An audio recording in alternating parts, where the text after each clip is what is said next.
friends, and we are live. Hello, everyone. I am HP Hollow / Edie Sky, and I write books. And today, about how I market those books. Reason why is that, especially in the past few years, every single time I go to a con, the conversation always comes up. How do you sell your stuff? Because you're doing an amazing job at it. And so I get asked so often that I figured I would just sit down, do a stream, go over all the things that I do, and everyone in attendance, if you have questions, you can ask them. I do have a little itinerary set up. So wherever you're watching, if you go into the show notes, you'll see what I have planned. And but still feel free to ask whatever questions you want. But first off, I know I've got a lot of new viewers coming into this particular stream. And so I figured some of you were wondering, like, what qualifies you to actually run this stream? I have no idea who Edie Sky is or who HP Hollow is. So just for some context, when I have been publishing in some form for roughly 10 years. My husband and I started, husband was the first to publish, and he published The Dragons of Jupiter in 2014, but I was instrumental in doing the layout and the cover design and all the things that actually got it out into the world. And so my husband publishes, I publish as HP Hollow, and we self-published all of our stuff in the same way. And then my Edie Sky pen name came around, and that is the one that kind of put me on the map. As Edie Sky, I am an Amazon bestseller. My stuff basically lives on some of the Amazon sublists, and I have made it to, I want to say the highest one of my books has made it is maybe 895 in the entire Kindle store. So it's broken the top 1,000. So I'm not like a crazy household name bestseller, but it is an enviable position. And so in terms of my genre, I write as HP Hollow, I write fun fantasy adventure. As Edie Sky, I write fun fantasy adventure smut. And then my husband, in addition to his self-published stuff, he also is a best-selling, traditionally published author who has co-authored 5 books with David Weber, and who has one solo out with Bain and has another one coming out sometime later this year in October, I think. All that to say, I have experience with both the indie and the traditional side of publishing. And so all of my knowledge comes from 10 years of honestly doing a lot of trial and error and feeling my way through that until bestsellerness happened. And so let me open the chat here to see. All right, no one's in the chat yet, but if you guys have any questions, feel free to ask. All right, so I do want to put forward some caveats at first. So caveat, I actually have no idea how to pronounce that. So sorry, guys. I'm one of the people who learns words through text and not through hearing them. So there will probably be some mispronunciations. Anyway, the advice that I'm going to give tonight is primarily for authors who want to make being an author a career. They want to be a career author or make a very intense hobby of it. And so are thus willing to treat it as a business. Now, that's not to say that new authors won't get anything from this. I've basically structured my itinerary so that I start with the easy stuff that applies to new authors, and then I move on to the more insane stuff later. And so basically authors on every level should be able to get something from this. Now, another thing to keep in mind is that there are as many different ways to market as there are genres and authors. So techniques that I absolutely swear by may not work for you at all. And the trick to finding out what does work for you is just lots and lots and lots of trial and error. Oh, hey, Melissa. I know, Melissa. This is already fun. But to say, one of the things you have to go into this knowing is that when you are marketing yourself as an author, you are going to fail 90% of the time. 90% of the things you try will not work. But when you identify the 10% that work for you, they're going to work hard. And those are the things you need to really push. But you do need to know that over your author journey, you're going to have lots of moments where you just want to quit. And you feel terrible, and you don't think you're cut out for it, but you got to push through, because writing is a long game. Generally, authors do not make money at writing until they have a sizable backlist. And for me, my sort of magic number, oh, hey, Dan, my sort of magic number was book I'm actually trying to do math in my head right now. Book 5, Titan Mage was the one that put me on the map, and that was my 5th book. And so I learned a lot before Titan Mage, and everything came together for that book to put me on the map. Now, another thing I want to point out, I write fun fantasy adventure, sometimes Gamelit, LitRPG, sometimes smut. So this advice is most valid for those genres. One of the things that I found over the course of my career is that each book genre has its own vibe, and the readers have their own expectations, their own behaviors, and we're talking right down to the way they spend things, or the way they spend money on things, or the way they're willing to spend money. Readers of some genres are a lot more willing to accept free books willy-nilly, whereas readers of other genres would really much rather just buy a complete series at full price straight out. And that's one thing that really kind of bewildered me when I began to learn about that. And one of the most important things I learned, though, is that you need to think about the genre that you're writing in and how those readers interact with that genre. Another thing to say is that my author journey has been weird as heck, and some elements of it have been very non-standard. My husband went from being indie published to traditionally published pretty much not instantly, but he didn't have an agent. He didn't take the usual route. What basically happened was we hung out with David Weber at a con, and David Weber liked us enough that we just started having a bunch of lunches together because he lives close to us. We became buddies with David Weber, and then one day David suggested, hey, you want to write a book with me? And that is the story of how we got into traditional publishing. Likewise, Titan Mage for me was, I obviously did a lot of things right because it became a bestseller that went really high in the Amazon Kindle store. But it surprised me when it happened. I was fully not expecting it to do as well as it did. And for a little bit, I was trying to reverse engineer what exactly I did to make that a successful book. And so we're going to talk about some of the things that I believe I have figured out that seem to still work because I've been repeating them on subsequent books and they've been working out really well. But all that to say, my author journey has been weird. And that is a thing to keep in mind when you start applying my advice to your author journey. So the first topic I want to talk about, and so I'm actually just going to go, here's the itinerary I'm going to go by for those who are watching and maybe want to drop out and come back to specific stuff. Topic 1 is going to be introvert marketing versus extrovert marketing, because it's a huge topic for authors, because a lot of writers are naturally introverts, but the reality of it is you have to be an extrovert to market your stuff in general. Topic number 2 is branding. This one is huge. It's made the biggest difference in my career, and it's something that you can start working on as soon as or even before you start writing. So we're going to talk a lot about branding. Let's see here. Let me turn my pages over. Topic 3 is going to be talking about newsletters, social media marketing, and ads, and that's going to be a huge one as well. Topic 4 is conventions and author networking. And speaking of which, I'm actually hosting a little panel later this week on Thursday at 8 o'clock, wherever you're watching, that's going to specifically talk more about networking amongst authors. There's a whole bunch of us. I think I've got 5 other authors that are going to be there. Melissa Olthoff, who's in the comments, is going to be there. Shami Stovall, whose name I probably just mispronounced, so sorry.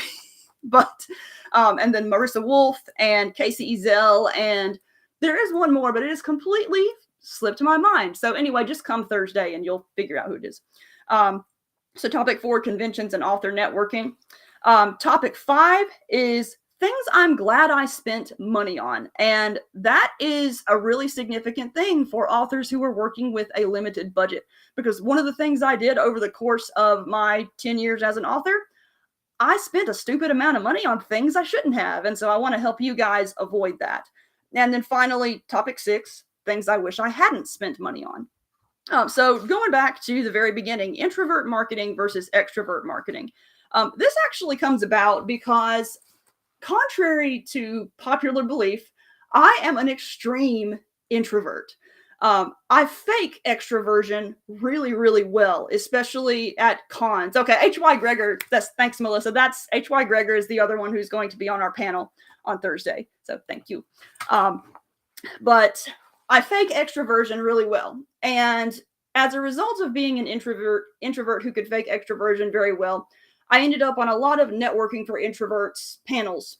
And there was one author at the end of one who said that basically it seems like the only advice we're getting from these panels is, if you're an introvert, is that you need to fake extroversion. And that is really hard for someone who is that much of an introvert. And so I just started thinking, like, there's got to be something better we can do to help introvert authors market themselves. And I had an aha moment that was also a real duh moment.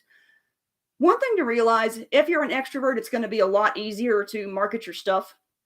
But if you are an introvert and dealing with people is just not your thing, it's not an easy button. But if you learn an ad platform, you can sell a crap ton of books without interacting with a single human being outside, say, Facebook comments and whatnot. And so my short advice is, if you're the type of writer who just fears interacting with readers, learn yourself an ad platform. And later I'm going to talk about what I do with ads, because I did a lot of trial and error with ads. And ads are daunting because they're expensive and none of the ad platforms out there are intuitive. And let's see. Oh, Halfling and Spaceman are here. The Halfling is with you on faking being an extrovert. Are you serious? I would never have guessed introversion there. And also, guys, if you haven't listened to the Halfling and Spaceman, you need to. They're a super fun podcast, and I'm on them, like, not all the time, but I've been on a few times. I think they're awesome. So that's extrovert marketing. If you're an extrovert, you're good. If you're an introvert, learn some ads. Now, topic 2, branding. Branding is huge. Now, I actually need some water because I'm forgetting to breathe while I talk, so pardon me for a second. Okay. When I say branding, I mean the author persona you put out to the world and the way you represent your work. And that's basically all that readers see. That's what readers see of you and what you want them to perceive of you.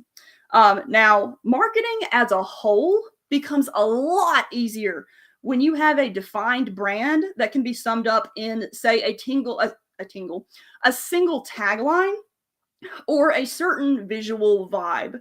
And it's one of the reasons why a piece of advice you'll see float around for authors is pick a genre and stick with it. One of the reasons why is, if you work in multiple genres, it becomes really hard to define yourself and really hard to find your core reader base. Now, that's not to say you can't write in multiple genres, because obviously some bestsellers have done it really well. But if you're just starting out, the easiest thing to do is pick your genre, pick your vibe, and stick with that until you have your audience, at which point you've got your audience. They'll follow you if you write something else that they like. Now, an example for Jacob and I, initially when we first started publishing, we did not really have a plan. We just, for the first several years, we were basically like, okay, we've got these books. They're just sitting here. Let's self-publish them and see what happens. We have the skill to do this. And so we put out, Jacob's first book was military sci-fi. And Jacob's second book was a young adult horror, sci-fi, fantasy, superpower kind of thing it has some really tremendous fans, but it's incredibly hard to market because it's a combination of a bunch of things. And that's something else we can talk about later. The next series was a giant robot series. And then my first book, which we co-authored technically, was a steampunk young adult fantasy. And initially in our careers, those things were so disparate that it was really hard to, oh, hey, Richie, this is HP freaking hollow. Yes, it is indeed I. But because those things were so kind of disparate, it was hard to really identify what united them, like what people would enjoy about reading us specifically. And so we struggled for a few years trying to figure out how exactly to market ourselves. And then I discovered that I really like LitRPG and Gamelit. And so Monster Punk Horizon happens. And Monster Punk Horizon is very, like, I describe that as redonkulous fantasy adventure. And then Titan Mage was my next project after that. And it too was redonkulous fantasy adventure. And eventually, as the years went on, we began to realize that the thing that kind of connected all of our work was that it was all fun, and it all had some element of ridiculousness to it, whether crazy sci-fi details or humor or things like that. And so our unifying theme that we plaster on our website and everything is action-packed worlds with a dash of crazy. That's our identifying tagline. And so if you come to us, you know you're getting action, you know you're getting some kind of sci-fi fantasy something, and you know that it's going to be at least a little bit nuts. For us individually, I always, as I said earlier, describe my stuff as redonkulous fantasy adventure because I love writing really, really silly things. Whereas Jacob describes his stuff as explosive sci-fi with heart. And so those two things are just kind of how we identify ourselves. So whenever you're thinking about your branding, questions to ask yourself: how do I want readers to feel when they read my stuff? And what do I want readers to remember about me? Because the thing is, we're emotional people. We do most things emotionally, especially make purchases, and especially when we're purchasing entertainment. And so just excuse me, the comments are going crazy. So, Melissa says, great description. Thank you, Melissa.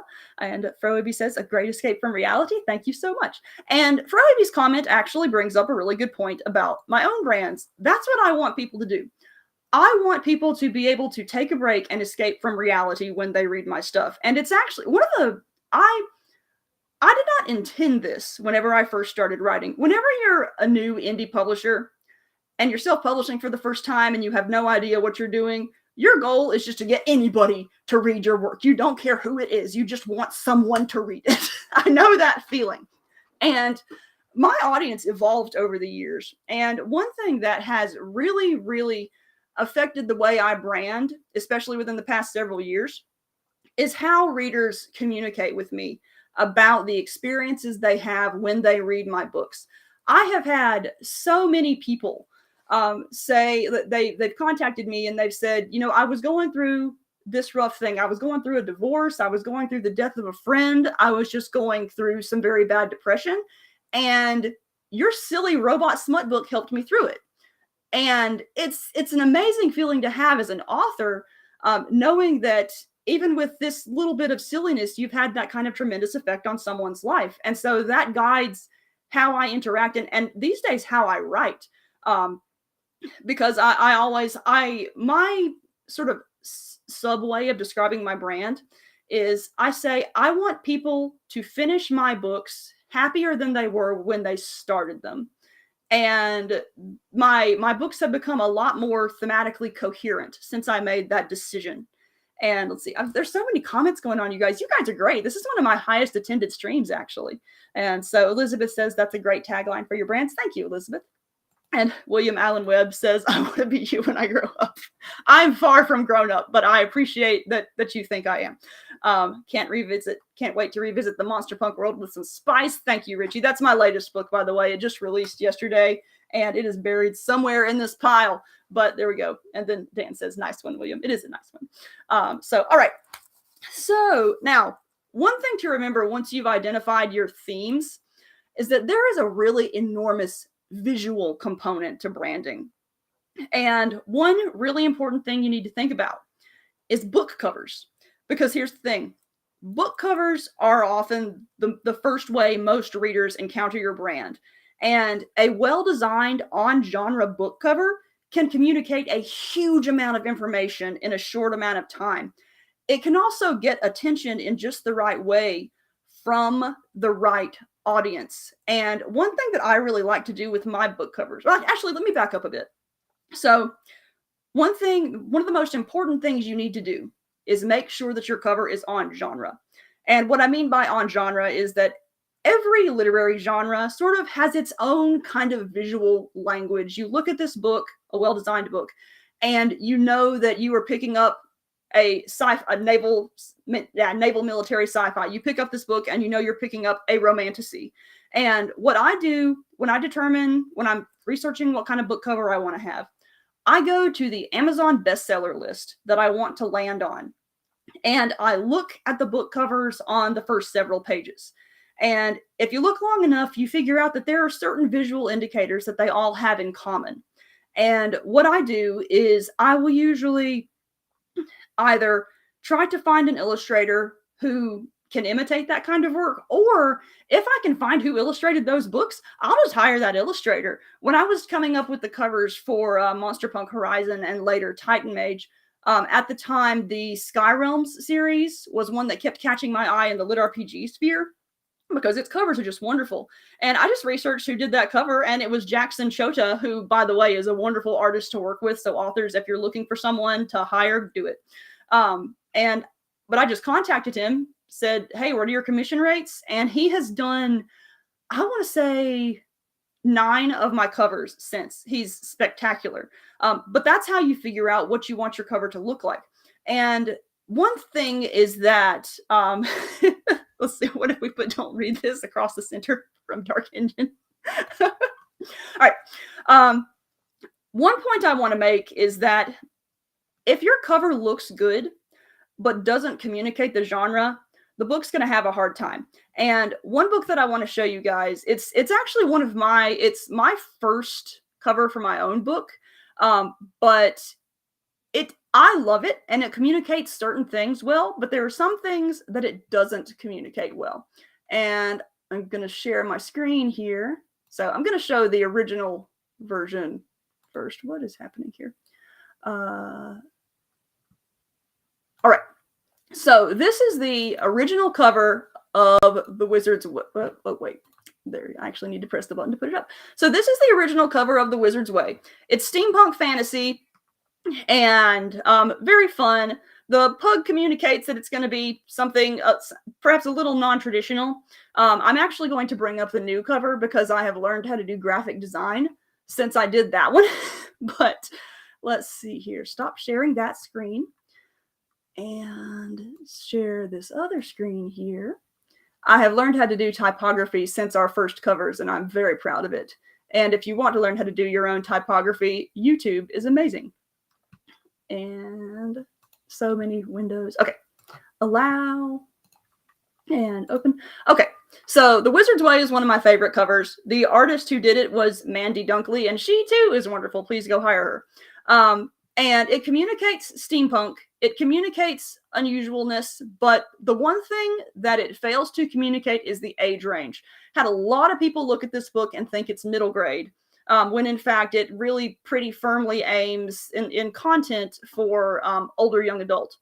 And that's something that whenever I continue that series, I definitely intend to remedy. The art is fantastic. It's just not on genre. And that hurt its release initially. So let me get that out of the way. And I'll actually need to bring it back up because there is one point that I did want to make positive about it. So one thing I want to say about book covers in general, when you're considering your book cover art, consider this as well. Your book cover is not just your cover. It is a part of your brand, and it's art that you can repurpose on your website, on ads, on merchandise, on convention banners, and a good piece of art can go a long way. And I say that about The Wizard's Way in particular because whenever I go to cons, at least when I did con tables a lot, selling in dealers' rooms and whatnot, I had huge 9-foot banners with my cover art on them. And I sold at least 1/3 of the copies of The Wizard's Way because of this little pug in the lower corner. Because people would walk by my banner and initially they would look up and be like, okay, like dude with wings, that's interesting. Then they'd look down, walk past, then they'd always back up and look down again and be like, is that a pug with a sword? And instantly I had them. Sometimes I had to describe what the book was about, but Pug with a Sword sold it so well at cons. And which leads me to my point that when you're designing your cover, if you're commissioning a fully customizable cover, put a little something weird on it that makes people do a double take. And because that's going to really help you out when you're selling at conventions. And I do recommend selling at cons because that's been a huge part of my career. Now, another thing, let's see here. I've made notes. I'm very prepared for this particular stream, you guys. And all this to say, your cover art is the thing that makes you stand out from every other distraction around you. And one thing to keep in mind too, guys, we live in a platinum age of entertainment. And there's a lot of different things vying for readers' attentions, vying for their time. And you want to try to make yourself stand out as much as possible. And one way to do that is cover art. And for that reason, cover art is the thing I splurge on. Because the thing is, I intend to be an author. Like, I intend to go be in this for the long run. This art's going to follow me for the duration of my career. I tend to spend between, it varies by the individual artist commission rate, but I've spent anywhere from $400 to $1,200 on a cover. I buy more expensive covers now because I know how to market. That $1,200 cover paid for itself within 3 days on launch week. So that is something to consider too when you're paying or when you're commissioning covers. You do want to make sure that you can earn it back. And if you're a new author without a proven audience, you may want to try someone more inexpensive. But that does bring up the issue of AI, which is a giant topic right now. And so I do want to touch on it a bit. I personally don't use AI covers because, ethics of it aside, the legality of it is really uncertain right now. And it's the kind of thing where, you know what, I may use AI covers one day. If there is an option that allows the artist whose work is training it to be paid, all that kind of stuff. It's not certain right now. And I don't want to develop the identity of a book based upon art that I might lose the rights to or get sued for or whatever craziness might happen. But that said, there are authors who are using AI, and interestingly, in one of the genres that I write in, Titan Age, my biggest bestseller thus far, the harem adventure fantasy community. A lot of authors have been switching out their original covers with AI covers, and for whatever reason, the AI covers are doing better. And some of that could come down to the fact that their original art was perhaps not that good, but it's something that I think is worth studying from a marketing standpoint. And it's something that I have tried to make sense of too. Like, is it the composition? Is it just the style? What is it? I have not really identified what it is that makes AI covers work well in my particular genre, but it is an interesting trend. Another thing to think of in terms of AI covers, though, one of the reasons why several people in my genre have started leaning toward AI covers is that they've just had bad experiences with artists, you guys. Like, an artist is either uncommunicative, or when they finally get back to the author, the work is not what they asked for. And I can fully understand an author who has spent several $100s on a piece that is unusable, just going to an AI generator and being like, hey, this generator turned out something a lot better in 5 minutes. Why did I go through all this effort with this paid artist?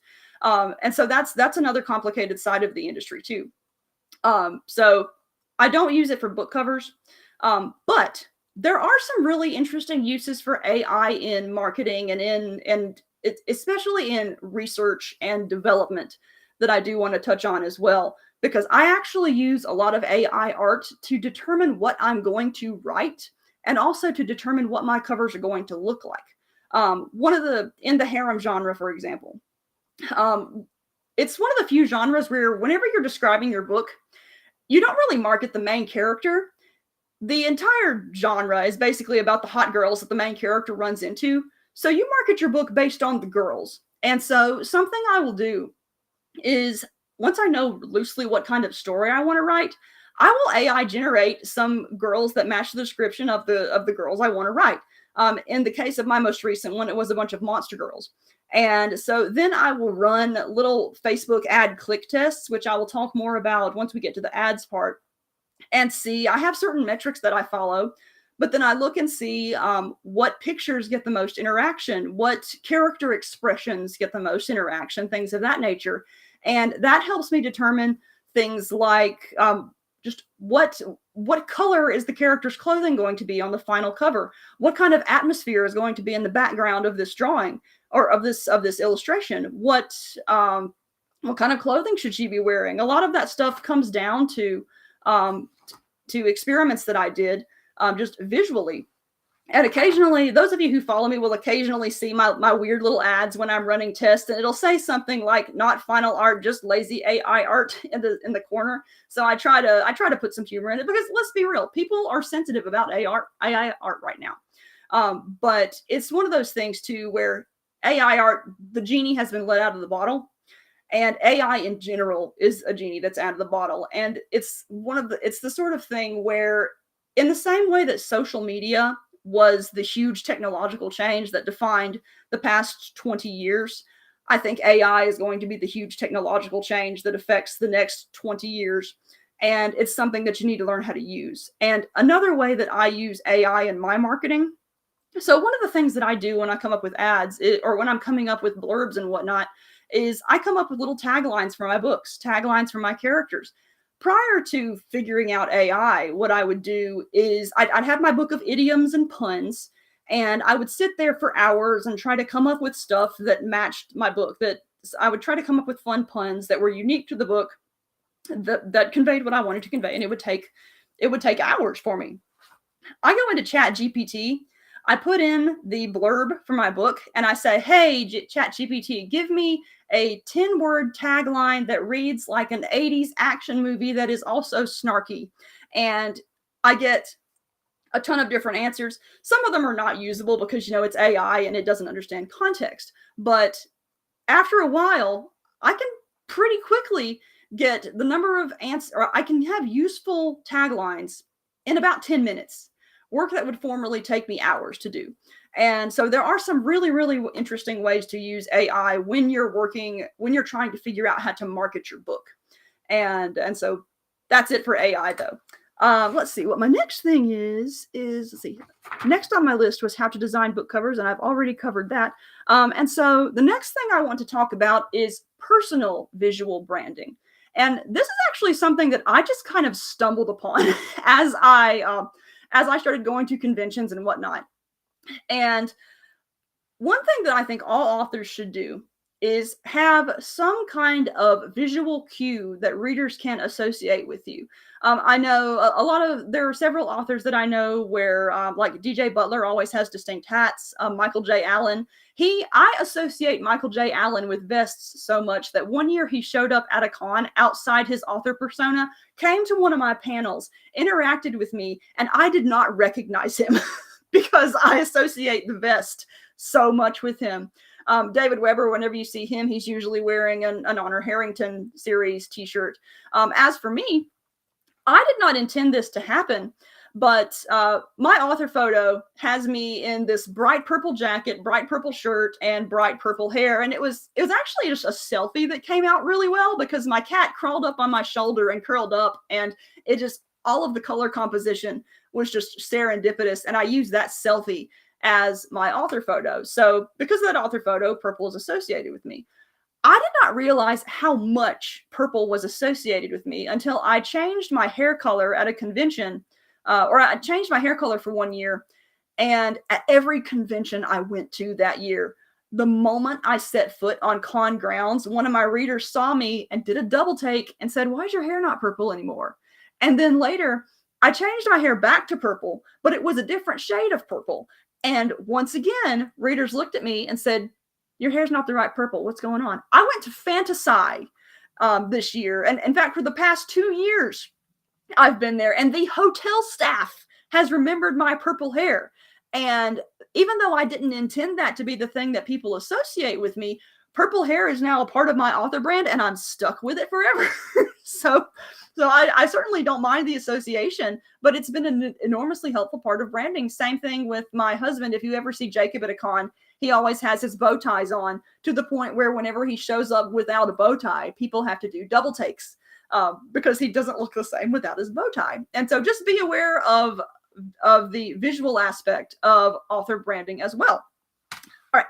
So now we're on to topic 3, and I don't think there have been any questions in the comments thus far, but if you guys do have any, please let me know.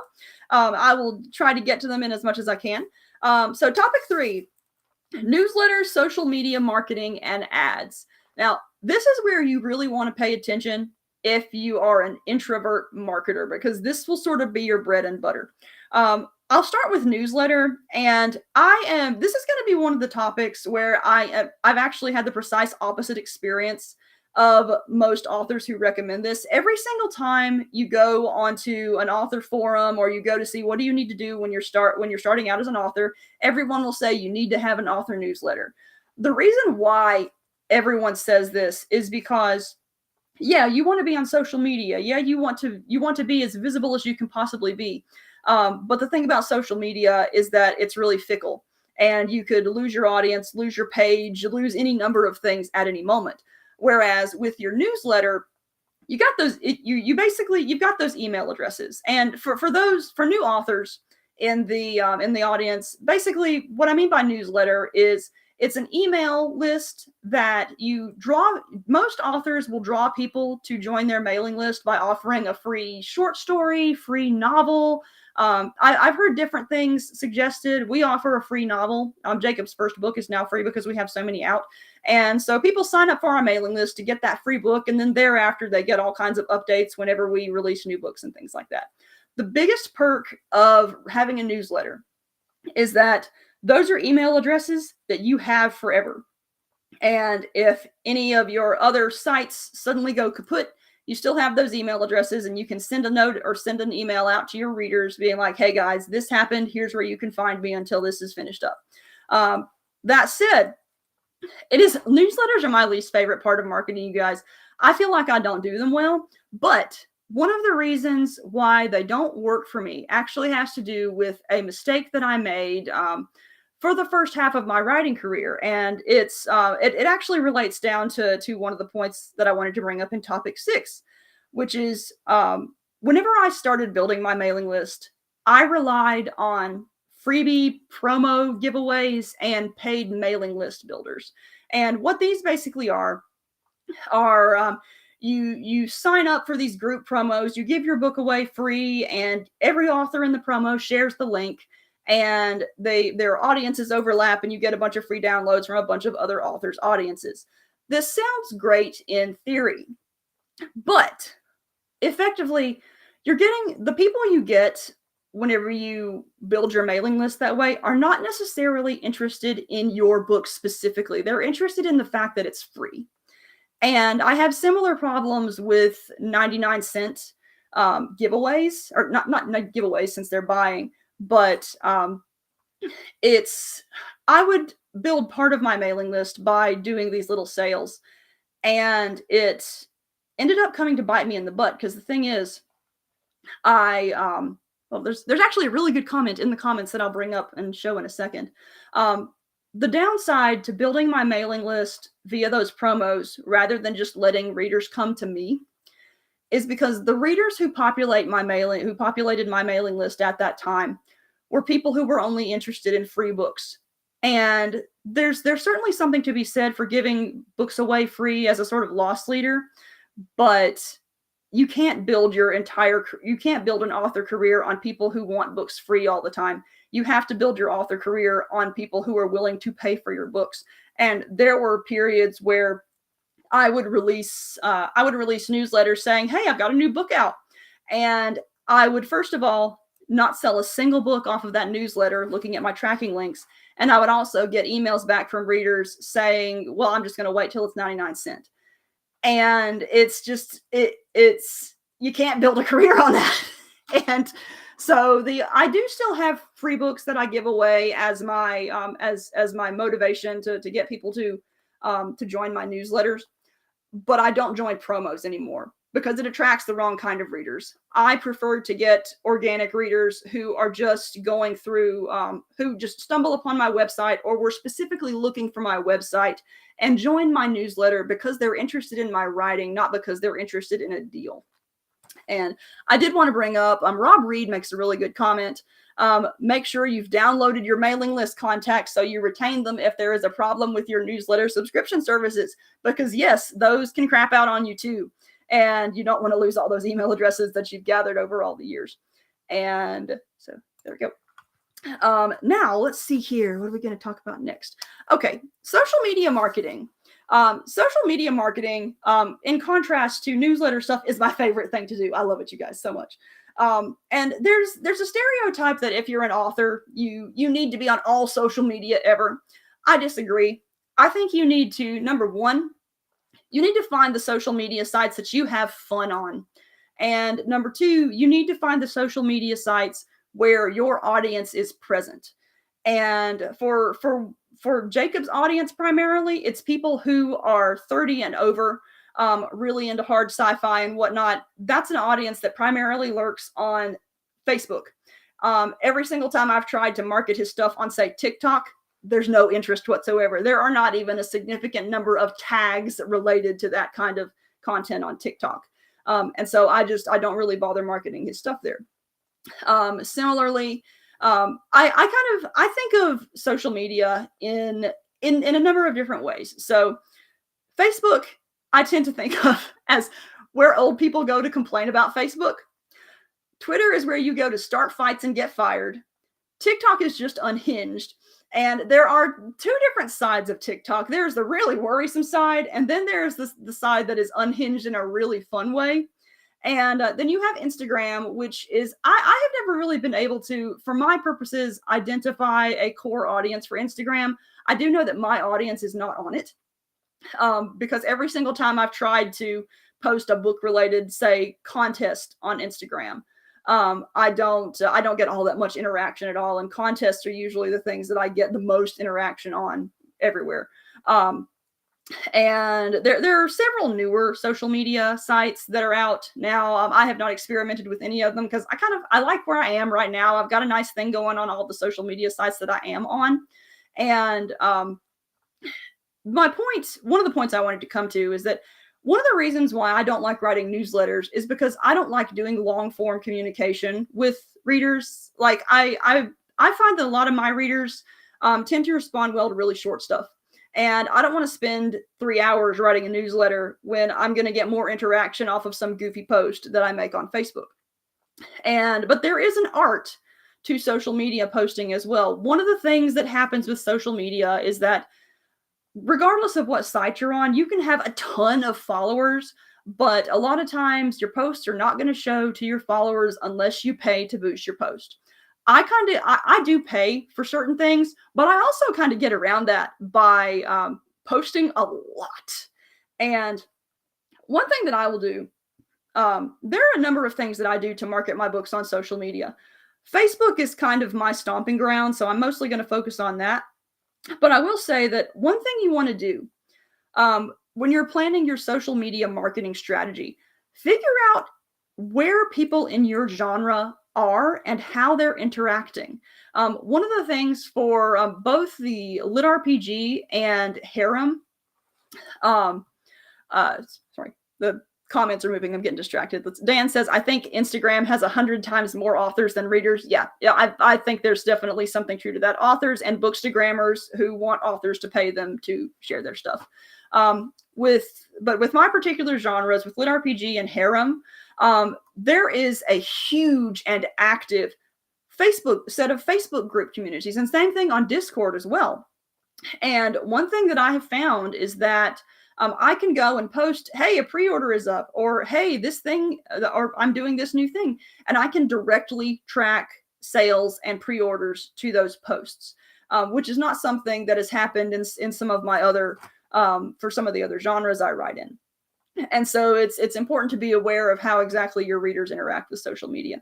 Another thing to think about in terms of how you interact with social media is, again, think about your brand. I write really light, fun stuff, very chaotic stuff. So I have a light, fun, chaotic internet presence, even on my personal page, because a lot of my readers will friend me personally on Facebook. And so it's like, yes, do I have serious thoughts? Yeah, lots of them. Do I ever post them? No, because it's not in line with the stuff that I'm trying to sell as an author. Let's see here. I had another thought that I wanted to bring up, but it completely slipped out of my brain. Let's see. I will drink water while I think. Yeah, it's not coming to me, so I'm just going to move on. Okay, ads, you guys. The single biggest difference in my author career was made by learning how to use ads. Now, I will say that there are some ad platforms some authors swear by that I have just not been able to get to work for me. Amazon ads is one of them. Like, there are a bunch of harem authors who make bank on Amazon ads. I don't know what about them doesn't work for me, but they just don't. But one thing I will say about ad platforms, you cannot go onto them and just doodle around and hope that you will get something right. Most of them are so complex that you have they present you with a bunch of data. You have to know how to read all of this really esoteric data to determine whether your ad is working or not. And it's very overwhelming. Every single author who has gone onto an ad platform and just doodled has failed. What you need to do is find a class that is taught by someone who knows how to run these ads. But that in itself has some caveats too, because a lot of these people running these classes, they make their money on the classes and they don't care if the authors they're serving actually succeed. They're just, because they're already making their money. One trick that I use to identify whether a class is worth taking is, number one, look up the person teaching the class. If they have a buttload of bestsellers under their name, chances are they know how to market their own books. That does become complicated when the person teaching the class is writing under a pen name, so you may not know if they have any bestsellers or not. But in that case, I then go look at a lot of them will post author testimonials. I look at who's leaving good reviews of those classes. If the people leaving good reviews are people who have a ton of sales, a ton of reviews on their own books, things like that, then it's probably a legit class. And so that's that. One thing, I'm not going to I'm not going to say the specific classes that didn't work for me, because obviously they're going to work for some people. But I will say that the one that has made all the difference for me is Steve Piper's Author Marketing Mastery Through Optimization. And it's one that I actually did not hear about until I heard about it from my friend Lydia Scherer. And if you know Lydia, she's the author of the Love, Lies, and Hocus Pocus Lily Singer Adventures. She makes bank. And when I was chatting with her, asking like, how do you make bank like that, and she immediately pointed me to this class.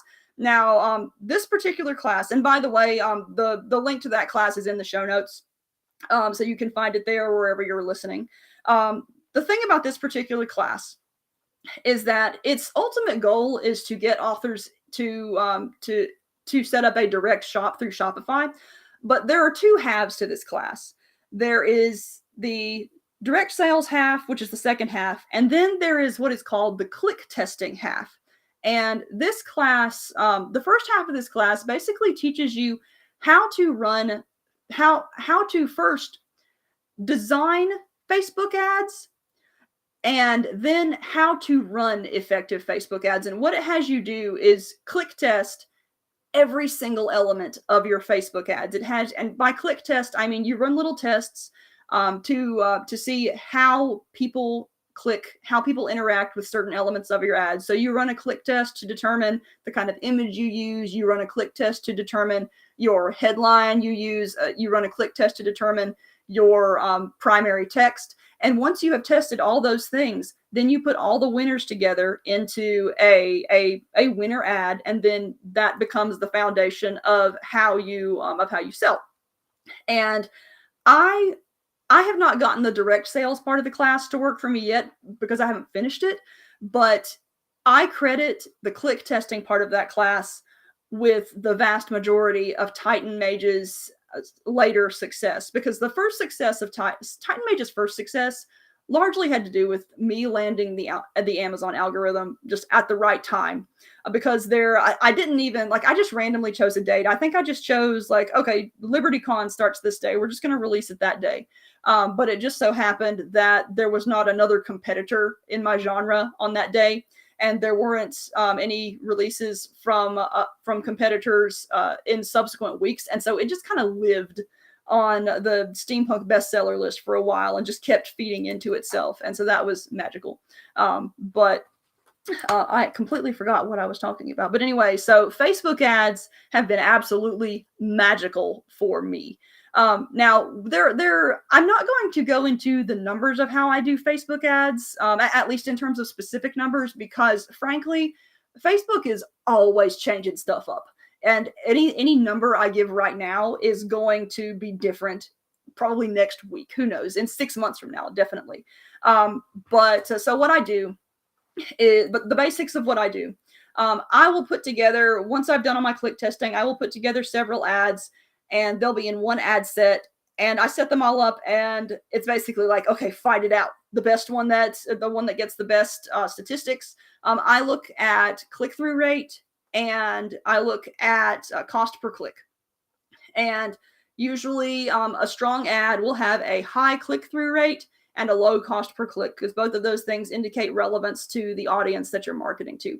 Another thing that I'm really careful to do when I choose my Facebook audience, and one thing to keep in mind in general when you're talking about online marketing or thinking about online marketing, a lot of things that seem like common sense do not work in online marketing. In general marketing, it's generally thought, oh, you want to reach as many people as possible. In online marketing, you don't. You want to target, you want to reach not a wide number of people, you want to reach the right people. And so I will make really, really targeted just audience lists. For example, with Titan Mage, it's obviously going to appeal to fans of giant robot stuff and harem. And I was able to make a pretty good productive audience based on those two elements alone. So that's the important thing to remember. Another important thing to remember is, and another reason why it's so important to test and experiment. Again, there are certain things that you think would work that don't. Every now and then on one of my ads, I'll get some kind of petulant reader who is like, this would be a much better ad if you would put the title in it. This would be a much better ad if you would tell me what it's about in it, put the blurb in it. And in my head, I'm like, yeah, you think that. But when I actually run my ads, the ads that have the title in them are the ones that sell the least. The ads that have the blurb in them are the ones that sell the least. And in general, for me, I will usually use the book's tagline or some short, pithy thing. And the short stuff and really iconic images are what get clicks. I also find that while cover art for me will get a significant number of clicks, especially the stuff for my Edie Sky stuff, the actual book cover does not get nearly as much interaction as just a plain old just a plain image that does not look like a book. And I do a wide variety of things with the images too. I don't always use the book art. Sometimes I will use a picture of a person. I will imagine my ideal reader and imagine where they are likely to be reading, in what circumstance, and then I will go onto a stock photo site. And one of the sites that I have listed in my things I'm glad I spent money on list is Deposit Photos. And it has a really good selection of just people reading. And then I'll put one of my taglines or something on front of that person reading. And that, especially if the person is smiling and looking like they're having a good time, those kinds of things get really good interaction. Another thing I will do, the ultimate thing you want to do with Facebook ads is somehow make your ad stand out from everything else on their screen.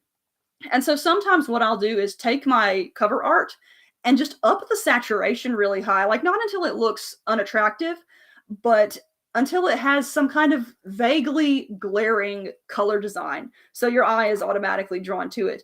Another thing I will do, since people are so accustomed to images on Facebook, sometimes I'll just put some text on a background, and that'll get clicks. And I usually I let my ads run their lifetime. One thing that I will do is so there are two different services that Amazon offers that are easily confused but quite distinct. And so I want to say you have Amazon affiliate links and you have Amazon, oh my gosh, I forgot the actual word for it. Oh my gosh, what is it? Hold on, I need to check because it's Amazon attribution links. There we go. So Amazon affiliate links are links where you can put them, once you sign up for the program, you can put them on your website, and people who buy your books through those links, you get a little kickback from Amazon for it. You can also see, one of the big benefits of Amazon affiliate links is you can also see what else people are buying when they buy your books, which can provide you with some really interesting insights into what your audience is into. And but the downside of Amazon affiliate links is you can't use them in ads. Amazon attribution links, however, you access them through the Amazon ads dashboard. And these are links that you can generate where if you want to see specifically where certain purchases are coming from, you have your ad, you go to the Amazon affiliate or Amazon attribution page, generate a link, and the link you generate, you only use in that one ad. And when you have a bunch of those links set up and run an ad for a while, it can tell you where specifically your purchase is coming from. This is especially useful if you are a hybrid author, trying to advertise your traditional books too. One thing I will say is that I spend a lot more time advertising my indie stuff than I do Jacob's traditional stuff. Because first of all, Baen Books, they do their own marketing, so they're pulling a lot of the weight there. But also with indie publishing, I handle all of my own stats. I can see sales come in live, and I just have a lot more control over the access to my data. Traditional publishing is by its nature a lot slower.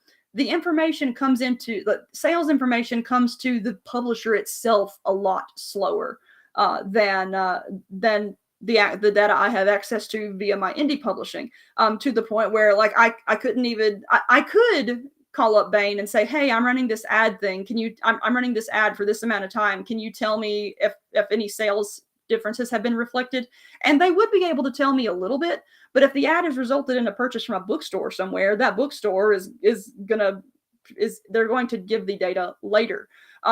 Amazon attribution links begin to kind of solve that problem, because if you're advertising your traditional book, you can use an Amazon affiliate or Amazon attribution. Whenever it's attribution, sorry, I keep getting them confused, you guys.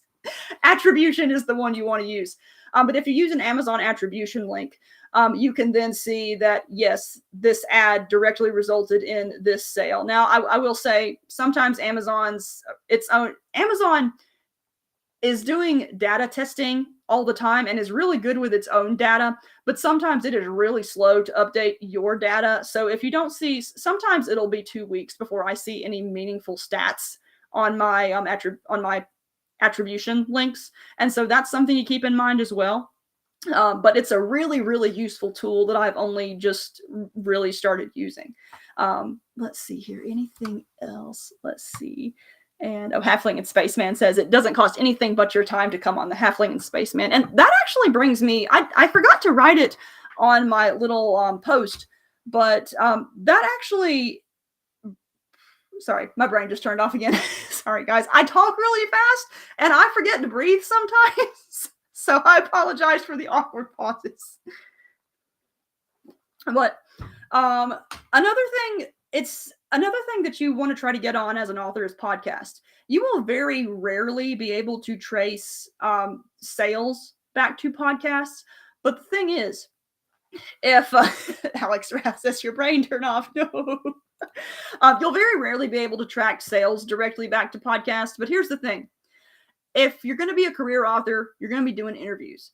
And podcasts are really, really good practice at interviews. They also, they're just fun. I really enjoy going on podcasts and hanging out with the people running them. And, Anthony, it's been a while since I've seen you. Anthony Wheeler's on the show. It says you're doing great. And that actually leads me into my next topic, which is conventions and author networking. There is a huge networking component that has contributed to my success. One of the reasons why I think Titan Mage succeeded the way it did was because I had more than previous novels. I had an enormous number of fellow authors who were interested in it, because Titan Mage was a big departure for me. Prior to Titan Mage, I was writing these cute little sort of clean stories. Titan Mage is straight up smut, you guys. And when I mentioned that I had a romance name coming up, people were fascinated because it was such a big difference but from what I had written previously. And so there were a lot of shares. One thing that I actually did, which I haven't done this since, I told you that I scheduled Titan Mage's release for the first day of, I want to say, LibertyCon. I ran around LibertyCon wearing this sandwich board all over the place. I had Help Me Earn My Orange Tag on it, orange tag being the Amazon bestseller banner. And then I had a QR code that they could scan and just had people scanning my back all the time just to see what exactly this was, especially when I had the caution, it's spicy warning on it. And so that was one of the things where I got a ton of pre-orders just from walking around the con with that on my back. And I actually have to credit, I believe it was Terry Maggart, for giving me that idea because it was brilliant and it made a huge difference. But yeah, author networking and conventions are primarily where I do a lot of my author networking. And the thing is, there are different types of conventions and they all serve different purposes. Alex says, yep, it was Liberty. I remember it well. There are different purposes. When you are just starting out, what you want to do is go to a local convention and get yourself an artist alley table and then just sell your book. And this is going to teach you a lot of really useful things. A lot of the language that I use in my ads comes directly from stuff I've said at cons, because here's the thing. When you're at a convention, in a dealer's room or in an artist's alley, everyone there is interesting. And you have to work to get people's attention. You also have to be short. Your world building may be absolutely detailed and fabulous, but no one who is just breezing through a dealer's room cares to hear a 5-minute description of your world. And some of this actually comes from, if I'm to think back to where I actually developed this strategy, it actually goes back to one random TikTok that I saw where an author was making this little silly video where she's really proud of all the world building she's done. She's really proud of the languages she's written. She's really proud of all these really detailed things that she's put into her novel. What are her readers really excited about? The elf smut. And it's the sort of thing where if you find like a single like iconic thing that your readers are interested in that you can just tell people about, like in a shorthand at a con, that's the thing that becomes your main marketing stuff. And let's see. Oh, Courtney actually makes a really good point here, which is that long descriptions can also keep non-buyers blocking your table. When you're at a con, generally you want buyers at your table. I will chatter with people at my table because I just like to chatter. And at this point, Jacob and I have been writing 10 years. We have a pretty solid core of readers in our local community that will come to see us at cons and come hang out. One benefit of these particular readers is that when they're hanging out at your table and new people come up, they will sell your book for you. They're amazing, and I love them. But generally at cons, if you keep someone at your table who just for a long time who's not really interested in buying, it's a waste of both of your times. Another thing is that short and sweet is often all it takes. With Titan Mage, I would talk about it's an isekai story. I would initially tell people about what's going on, what happens to the main character, giant robot stuff. But ultimately, the description that both won out at cons and won out when I did my click testing data, hot girls and giant robots. I tell people who are attracted by the cover that it's a book about hot girls and giant robots, and I'm sold. I very rarely have to tell them anything else about this book. And so it's like short and sweet. Another thing that I've done, and I have to credit Dave Schrader. I have forgotten how to pronounce his last name. We're going to say Dave Schrader right now. He has named these little things that I created lollipops.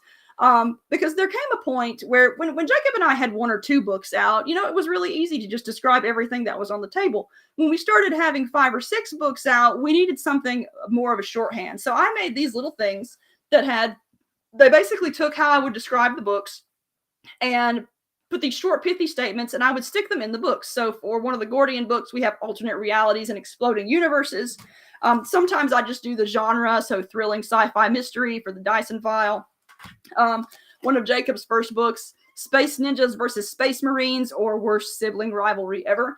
And these are really handy just for allowing people to glance to see what the books are about. And if they're designed well, they too get information across really well.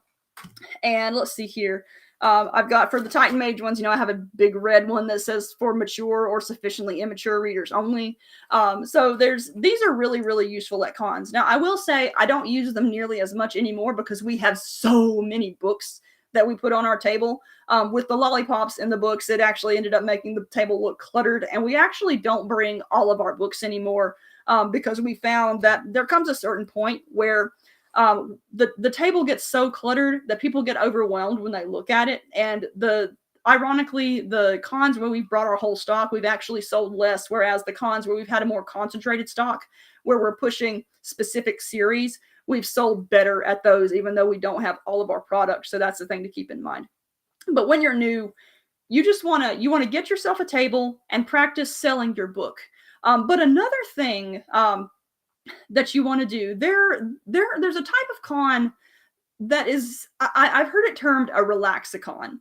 And these are cons where they're usually very small, and they usually have a lot of authors attend them and a lot of readers attend them, but there's usually a pretty 50-50 even mix. And they're not busy cons. They're cons where you can very easily just go hang out in the lobby and chatter with someone, and the pacing is not all that crazy at all. It's not a con like Dragon Con, which is another thing worth talking about.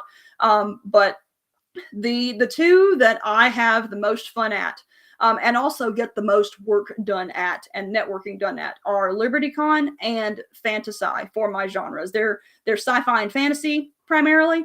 And Fantasy is actually skipping a year next year, next year, but we'll be back in 2026. But those two cons, the big thing about them, I go and hang out with all my author pals. And the thing about it is that, like, first off, they're authors. So you chatter with them about new projects and stuff. Some of these authors are also editors of anthologies. Who are looking for people to contribute to these anthologies. You can also just learn a lot from other authors, but the thing is, you also just get to hang out with other authors, and especially if these particular conventions have what are known as coffee clatches, which the way they're structured generally is the author guests come in, they just sit down at a table, and anyone who wants to come chatter can come chatter over the course of that hour or two. You basically get to speak to huge authors and learn what they do, learn what they're up to, and things like that. And you develop friendships with other authors. And that has been a huge thing for me. I have gotten to the point where when Jacob and I were first getting started, LibertyCon and Fantasy were just two fun cons we kind of went to sell our books occasionally and just generally meet other authors and readers. These days, when we go to Fantasy and LibertyCon, it's a business trip. And like Courtney says, LibertyCon feels like a family reunion these days. Both Fantasy and LibertyCon feel that way for me too. But the thing about Fantasy and LibertyCon, we don't sell books at them anymore because it's a lot more valuable for us to be on panels and to be interacting with readers. Because one of the things that really started, one of the things we really noticed about our sales began to really shoot up when people started thinking we were cool and just started thinking that we were fun to hang out with. We get invitations to cons because the people who run the cons know that we are going to be fun people to the guests and we're going to bring value to the con. And that's something to keep in mind in your author persona too. If you're a drama queen, you're not going to get invited to cons, at least as much as someone who is more predictably fun. And so that's an important thing to keep in mind with relaxicons. Let's see, Courtney says, because you are cool. Thank you. That actually brings up, I didn't actually have it in my itinerary, but that brings up another point with for marketing with me. One of the things that has really astonished me is that first of all, that people think we're cool because I think I'm just this little ball of anxiety. But one thing I started doing just out of the blue one year was running little video panels. And I started doing this back in 2020. There was a little show I ran called Authors Just Talk About. And its origin was, it was 2020 and all the conventions were canceled. And I was really, really impatient and I wanted to be on a panel. And so I made my own. And so I was friends with a bunch of authors, and I was like, hey guys, you want to make our own show? You want to do our own panels? And that went on for a little bit. And then I started, authors who had enjoyed being on Authors Just Talk About wanted to know if they could come on my show just to do promo. And so what resulted was the author Q&A series, which I also stream to Bane sometimes because I have a lot of Bane authors on it, just because we hang out with a lot of Bane authors. And over the course of running those two shows, we began to figure out that people enjoyed these things. Like, I just kind of did them because I thought they were fun, and I didn't really think about, like, I wasn't really prioritizing having an audience. I just kind of did them because it's like, oh, hey, I can help out my author friends. I like to talk about books. I like to be excited on camera. Let's do it. But they have actually ended up being one of the more popular parts of my marketing, and it's actually been really useful. Because one of the things that every few years, Jacob and I sit down and we discuss, okay, what on the marketing front is working, what on the marketing front is not working. We promptly get rid of the stuff that's not working, and so we can focus on the stuff that is working. And it occurred to us that, okay, people think we're cool at cons. That's a big deal. How do we bring that to our online marketing? And the way we've done it is by starting our new little, it's supposed to be monthly, but sometimes that doesn't happen. But it's just Jacob and HP talk about. And sometimes we talk about new book releases. Sometimes we talk about just random junk. But people come in and they enjoy just hanging out with us, to the point where I'm considering, like, what other streaming things can we do? Because one thing that we haven't done yet, but that we've had a lot of readers request, is that we both of us like to play video games. We've had readers request that we just stream video games. And it took me the longest time to figure out the appeal of video game streaming, because whenever I watch streams, or whenever Jacob is watching streams in the living room, I'm just like, how is this more exciting than just playing the game? Like, I don't get it. But then I realized that it's not the game that is the appeal of streaming. It is the illusion of hanging out with someone you think is cool, i.e. the streamer. And once I had that realization, that kind of made sense. And so I don't know if we're actually going to start streaming because we're already doing so much. But it was a cool realization to have. And it's the kind of thing where once I had that realization, I was like, this accomplishes the thing that other authors tell me my newsletter is supposed to accomplish. The newsletter isn't accomplishing it, but I'm going to shift my focus here, and just whenever we run one of these things, I'll just post about it in the newsletter. People don't really interact with the newsletter, but they absolutely will follow the link in the newsletter to watch the stream, and so it kind of serves that purpose as well. Let's see. And Courtney says, I keep thinking about doing a podcast that's basically a convention panel with friends and authors that I keep missing at conventions. Yeah, I mean, that's basically what Authors Just Talk About was. And it is a super fun thing to do. And it's the sort of thing too, where once you have a little audience, and it's the kind of thing where you don't even necessarily have to have a readership to do it. Because one of the things to think about, before you even start writing, if you can build your audience before you even publish your book, you've already got people you can tell your book about.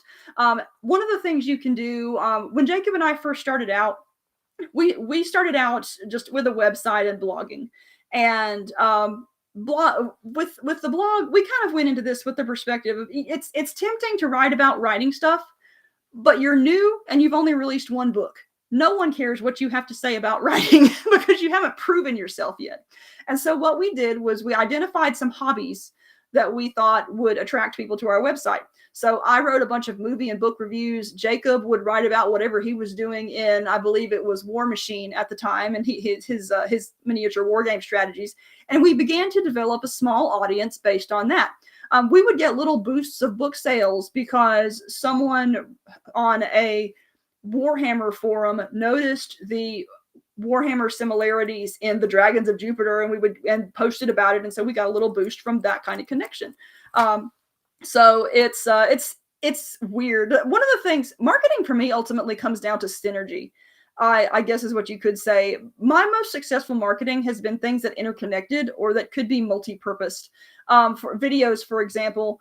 So right now I'm recording something live. I haven't started doing this yet, but J.R. Handley has been getting onto me to actually upload my stuff to podcast sites so that people can listen to them via audio. And so this is later going to be repurposed as a podcast. I can also chop it up into little videos to then post on YouTube as shorts or on TikTok as little short form videos. So there's a lot that can be done with just a single piece of content. And that's a really important thing to consider in terms of efficiency.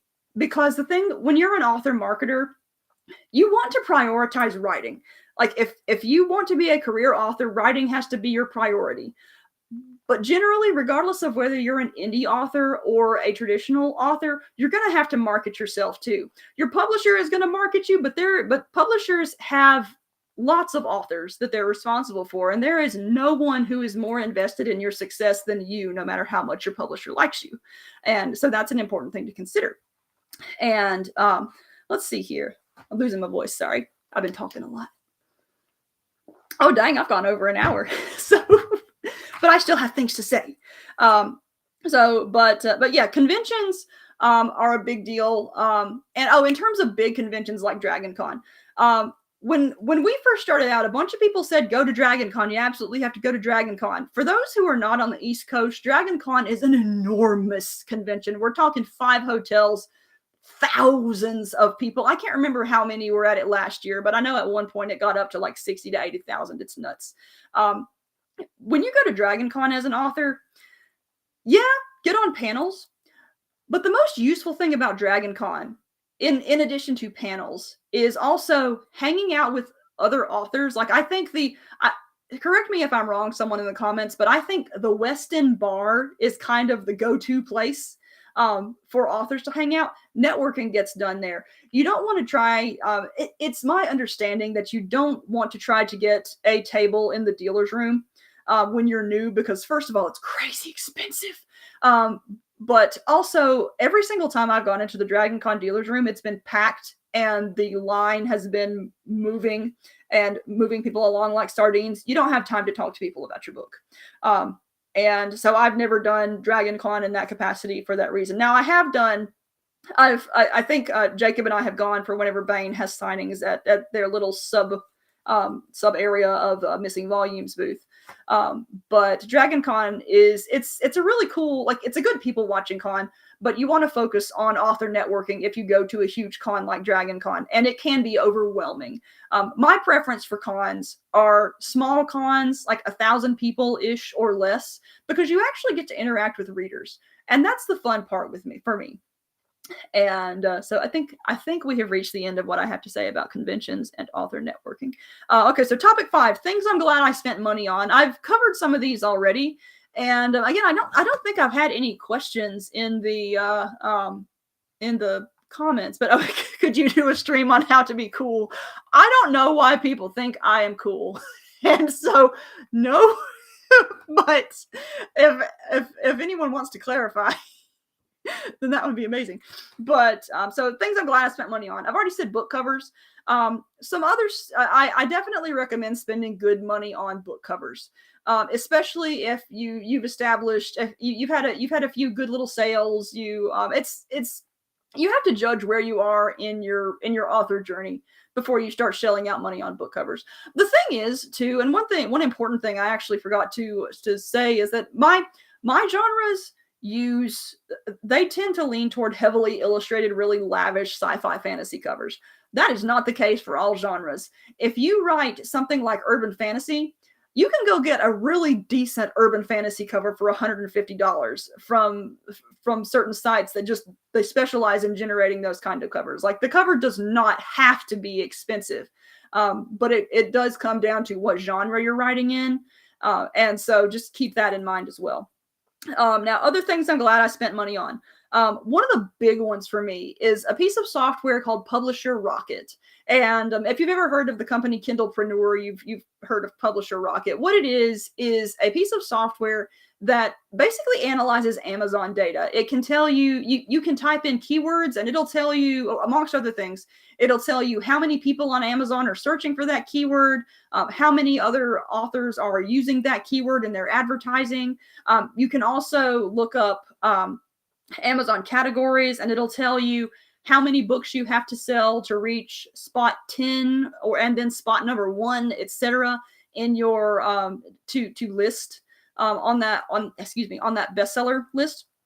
It will also tell you in a certain area what keywords you need to have in your blurb so that people who like the category you're trying to sell in can find it. It's a search term thing. And before I release any book, I do a ton of research about the bestseller list, about the genre, about keywords in Publisher Rocket. And I try to choose keywords that have low competition but high relevance. And it takes some searching to find those, admittedly. But one of the reasons why it's so easy for me to write blurbs is, first off, 10 years of practice. But also what I'll do is I will make a list of the most important things I want to communicate about my book. And then I will take the list generated for the categories I'm trying to place in. And then I will try to fit as many of those keywords as naturally as I can into my blurb. You don't want to awkwardly keyword stuff, because that's just, it looks unprofessional and it's weird and it's just kind of but if you can fit them gracefully into your blurb, do that. And that's one of the things that I think really, really contributed to the success of Titan Mage. Titan Mage was, that was the first blurb I had that I was really proud of, because it worked and it flowed gracefully. And every blurb I've written for Edie Sky using the sort of template that I came up with for the Titan Mage blurb, they've all gone flawlessly. And Publisher Rocket has a lot to do with that success. Another thing that I'm really glad I spent money on, and this one has happened within the past few weeks, Vellum. If you are an indie author, I highly recommend, first off, owning as many of your assets as you possibly can, and also learning how to do as much of the production as you can. And here's why. So first off, for additional context, for our indie books, the only thing that I don't do myself is cover illustrations, because I just don't have the same kind of talent that Jackson Chota or Yanai or Mandy have. And so I do our typography, I do our internal layout, I do our ebook stuff. Someone else manages our website, but I come up with the content for it, and I'll get to that in a second. The reason why it's really useful to know how to do all these things, because you know what? At some point, even if your author career takes off, you're probably at some point going to hit a slow spot. You're going to want to make money, and you may not want to go back to a conventional job. But you know what? I have come to the realization, I've had a lot of people ask for my typography services. I've had a lot of people ask for ebook help. If I wanted to, I could very easily make a business out of knowing how to do those things, because there are plenty of authors who don't want to have to deal with those things. And it's the kind of thing where if your writing sales start faltering a bit, it's a really easy way to pick up a little bit of extra money by offering the talents that you've developed. I don't offer them. I don't offer any of the skills that I've developed as services, because I just have so much writing to do. But one of the reasons why I've taught myself to do everything is in anticipation of the day when I might have to do some of those things. But anyway, back to Vellum. In previous years, I used InDesign to Adobe InDesign to lay out my ebooks and my interior layouts. And it took me like a week to do it. And I had heard about Vellum, but I had already, I already had access to InDesign. I knew how to use it, and I was like, well, I don't want to learn a new thing. And then I was chatting with J.R. Handley about one of my goals this year is to just be more efficient in my writing in general. And he mentioned Vellum. And the thing that was keeping me from trying Vellum was that it was Mac only, and I have a Windows computer. He told me that there's a service known as Mac in Cloud where you can basically rent a Mac, and Vellum is pre-installed on it, and it's like $1 an hour to use it. And so, you know what, I was like, okay, I can risk a dollar. I can risk $1 an hour to mess with this and see if I like it. I told you before that it took me about a week to do layout. I logged on to Mac in Cloud and opened Vellum for my latest book. And in 5 hours, having never used it before, had completely laid out the book and it's set up nicely so that you don't have the infinitesimal control that you have in InDesign, but you do get a really good looking product, and it's really easy to export whatever form that you want. You can export ebook, you can export print, and it auto formats it for you. I was so impressed by Vellum that I went out and bought a Mac because it's that good. And so it's amazing. I've basically gotten back, given that we're releasing at least 4 books this year, I've gotten back a month of writing time simply because I don't have to mess around in InDesign to do all those things anymore. And so Vellum's amazing. I love it. Please go buy it. Next for my website. Okay. Now, websites, if you're just starting out, there are a number of different options that are great. There's Wix, there's WordPress, and so this is a piece of advice more for authors who know they're in it for the long run. At some point, I wanted to have a website that was a little more sophisticated looking than a standard blog, and I had been really impressed by the work that I had seen Mod Farm Design do on several of my author pals' websites, and so I just contacted them, and they are the ones behind the current version of my website. And I highly recommend them. One of the biggest perks of Mod Farm Design, like the look of the website alone, aside, that is, there are a number of services that you can tag on to them. The one that really, really won me over, even though I was technically won over already by the rest of it, they have a newsletter provider, and it's infinite. Its price does not go up, regardless of how many people you have on your list. And if you are using sites like MailChimp or MailerLite, etc., for your newsletters, like the more people you get on your newsletter, the more expensive it's going to get, and eventually it's going to become prohibitively expensive. And when you consider that with newsletters, like it's a good open rate is loosely 20-30%, and you're effectively paying, like, there comes a certain point where you're effectively paying for 80% of people who don't interact with your newsletter. And so whenever I saw that the newsletter the price did not go up, I was like, heck yeah. And it's a really good newsletter interface too. So but yeah, I've really been pleased with Mod Farm. They're also really responsive. They're really quick to get my stuff up whenever I have questions, really fast about answering questions. And the websites they produce are just darn good looking. And so I highly recommend them. Another thing I'm glad I spent money on, and this is one for authors at all levels, BookFunnel. BookFunnel is a site that just hosts your ebooks and now your audiobooks. If you're ever giving away it's modfarmdesign.com, Rob, and it's in the show notes. So if you scroll to the event description or wherever you're watching, it'll be in there too. All the sites I've listed are going to be in the show notes. Hold it, I got a breathing in. Sorry, guys. But BookFunnel is a site that hosts your ebooks, and it also has the freebie promos on it that I'm not a huge fan of. Some genres can use them well, but I've just never had good luck with it.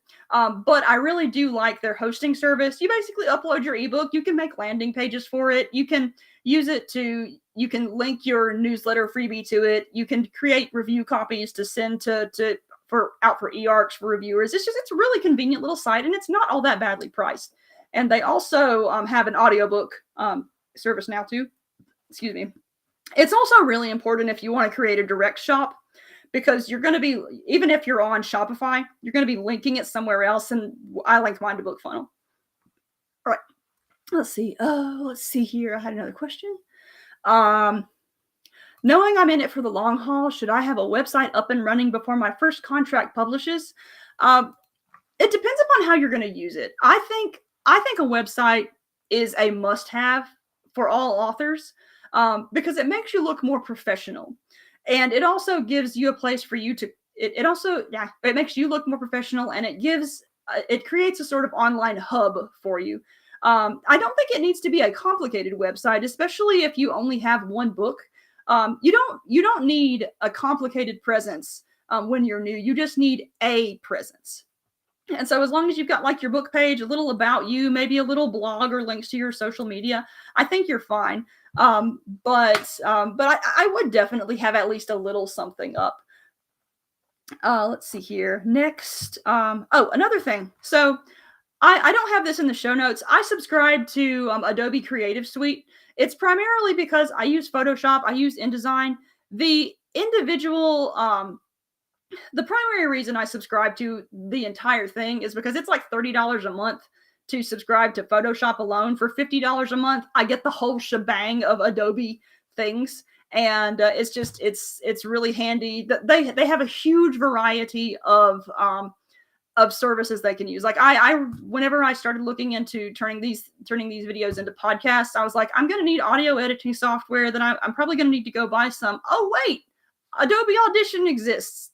I don't have to buy anything new because that's already in my subscription. Download. It was that simple. That is to say though, you don't necessarily have to subscribe to that to be able to produce good marketing material. And for this, I say this mainly because Canva Pro exists. A lot of you have probably heard of Canva. I really underestimated Canva until I started taking marketing classes, and it's a powerful little site, you guys. So Canva basically allows you, it has little templates on it that you can use to create cute little graphics.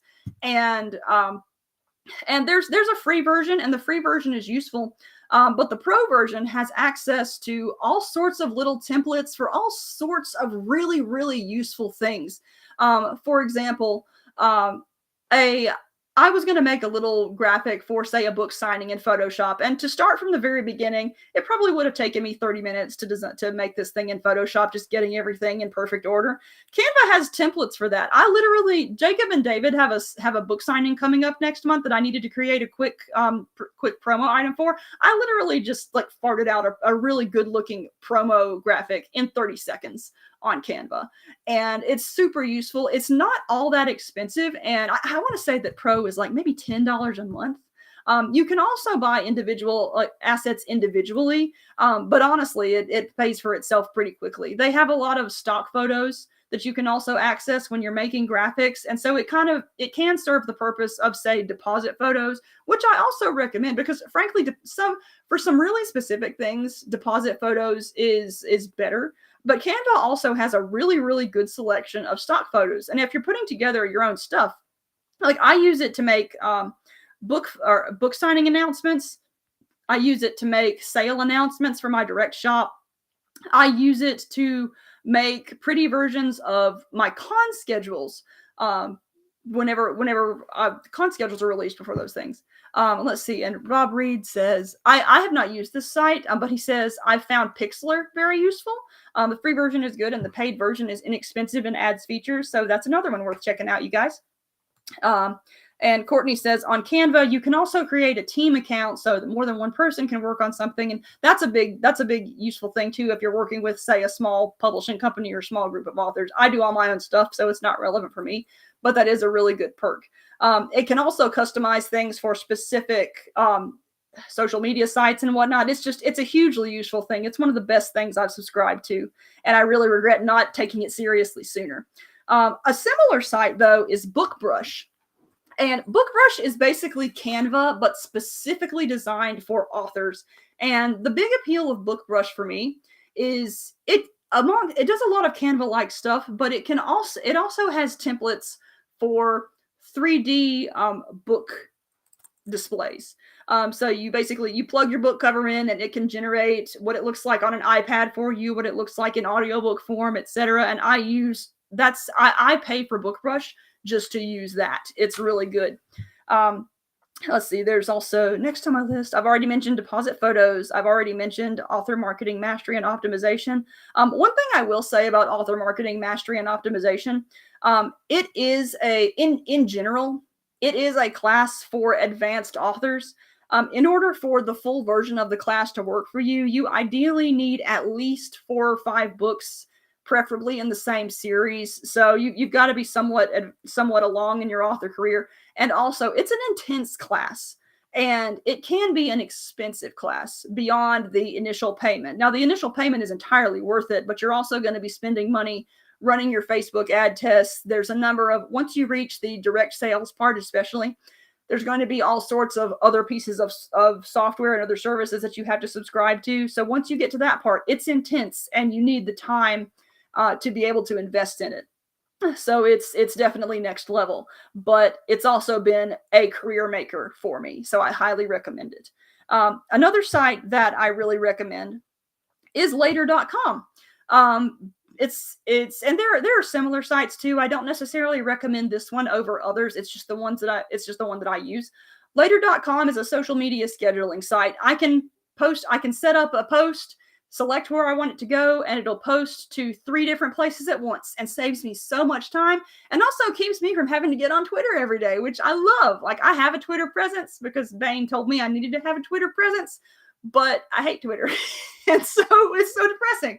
And so I get on Twitter about once a month, but it looks like I'm on it all the time because I can schedule posts from Later. And so I love later.com so much. I primarily post to, I want to say, Facebook, Instagram, and Twitter, or X now, I suppose. But there are several other sites that it can that it can post to. There is a free version. I use the paid version because it allows you access. You can basically post to multiple accounts on the same on the same social media site, which, since I run 2 different accounts, one for Hollow Writing, one for Edie Sky, it's really helpful for me. But I definitely recommend that one. Also, if you are the kind of person who wants to start your own little video like this, or podcast, or whatever, Restream is the service I'm using for this. I have also used StreamYard. I recommend them both. The primary difference for me is the primary reason why I choose Restream over StreamYard is because Restream allows me to stream to multiple channels on the same site in a similar way that the paid version of Later does. So this is streaming, for example, to both my Hollow Writing page and my Edie Sky page. Since I sometimes do interviews of Bane authors, they allow me to stream to their page sometimes too. And so I've got 3 different accounts that I stream to on all these things. But if you're just streaming to if you're just streaming to one account on each service, StreamYard is fine. They're both great. And that brings us on to our final topic, which some of this I've already touched on. Topic 6, things I wish I hadn't spent money on. One is mailing list builders, and the primary reason, like I said before, is that it basically ends up building you a list of people who don't want to buy books full price. And there is something to be said. Like, there are some authors who have found real success using freebies as a loss leader.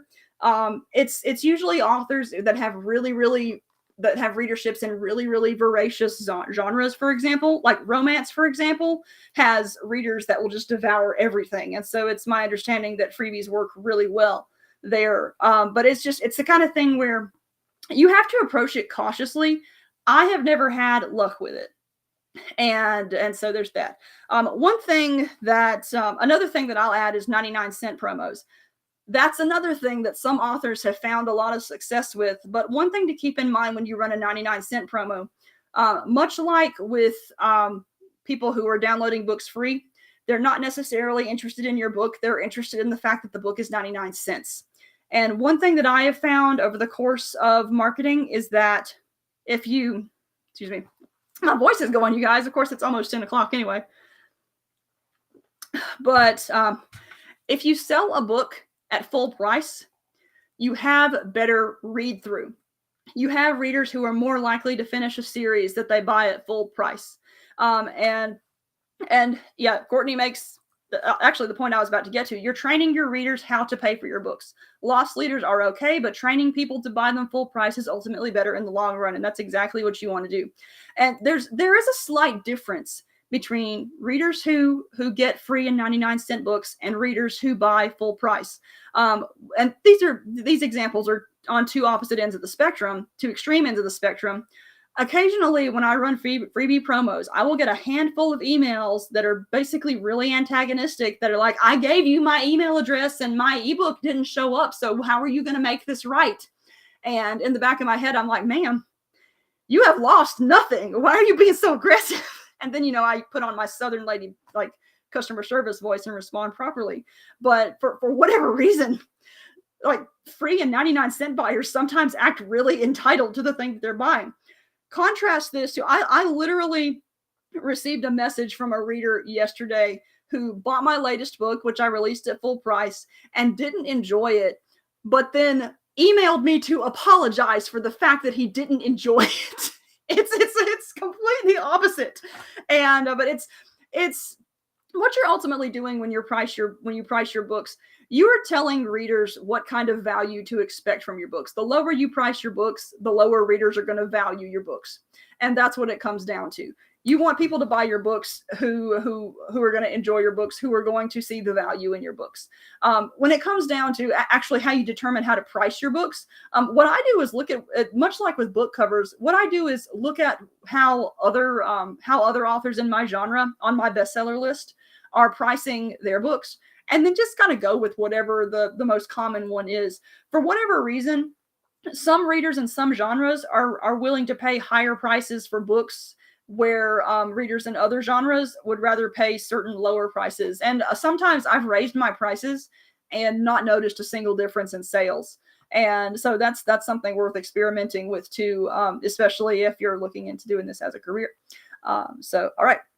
So fortunately, there are not a whole lot of things I wish I hadn't spent money on. There's just some things where I spent a lot of money on them and I shouldn't have. But that is actually, we have reached the end of my little itinerary. So thank you everyone for hanging out with me for an hour and 40 minutes. And Courtney says here, I've raised my prices and watched sales go up. Yeah. I mean, that happens in some genres. It's really wild. And I guess it brings me to one of the ultimate points I want you to take away from this. Every author's experience is going to be different. Every author's writing experience is going to be different. Every author's marketing experience is going to be different. And like I've said before, some of these things that I absolutely swear by may not work for you at all, either because you're not writing in the same genre or because you just have a different audience. And so the important thing is just to remember to test as much as you can, but also be willing to fail. And try not to get depressed when you fail, because the thing is, you're going to fail a lot. That's part of figuring out what works. But ultimately the thing is, when you're an author, you only need to find that solid 10% that works. And then once you have found what works for you, that's it. That's the thing that makes your career. But you do have to do a lot of experimentation to try to figure out what works. And so I know that sometimes it is really easy to get down when you're marketing your own stuff and it's not working for you. But eventually you get there. Sometimes you just have to put your head down and push through it and try things. But what I really recommend doing, the thing that has made my career, is testing things to infinitesimal detail. Whenever I have something that works, sometimes I definitely want to try to refine it. I only change one thing at a time. And that helps me identify what specifically is working or isn't working in that particular thing. And so it's just, you got to pay very close attention to what you're doing. And it's, with stuff like social media too, pay attention to what time of day you're posting and how how interactions change. A lot of social media sites allow you they allow you access to that kind of data. If you look on, one of the most useful things about Facebook ads actually is, in addition to selling your book, people like your page. Once a certain number of people like your page, you then get access to demographic data about the ages and other information of people who are enjoying your books, which then allows you to then further refine your audience. And that's really useful. There's a lot of information to juggle, but eventually you figure out what the proper information is, and your career starts to come together. So yeah, that's all I have to say. So again, thank you guys for sitting all this time and listening to me. If you want to hear more about author networking specifically, the girls and I are going to be talking about that on Thursday at 8. If you are watching this anywhere, it'll be on whatever site you're watching it on. So I hope you join us for that too. But otherwise, that's it. Thanks for joining me. Bye.